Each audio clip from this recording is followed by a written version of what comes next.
یہ جو ہمارا زوال ہے یہ تو صدیوں کا، بلکہ یوں سمجھیے کہ لگ بھگ 1000 سال کا زوال ہے، یعنی بنو عباس کی حکومت کے خاتمے کے بعد۔ اس میں جو ایک تبدیلی آئی ہے وہ یہ ہے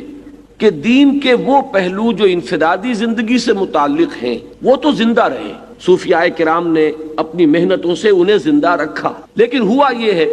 کہ یہ سارا معاملہ ہماری انفرادی زندگیوں تک محدود ہو کر رہ گیا۔ وہ ڈائنامزم، وہ حرکت، وہ اجتماعیت، وہ انقلابیت، یہ دین سے خارج ہو گئی، کیونکہ جو اجتماعی نظام تھا اس پر ملوکیت کی چھاپ آ چکی تھی۔ اس ملوکیت کی چھاپ کی وجہ سے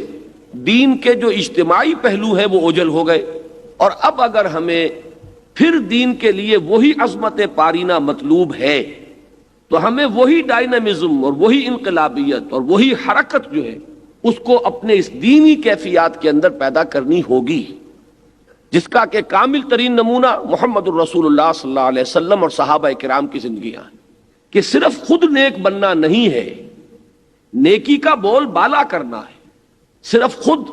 تسبیح و تکبیر میں منہمک نہیں ہونا ہے، بلکہ وہ نظام قائم کرنا ہے جس میں کہ اللہ کی بڑائی تسلیم کی جائے۔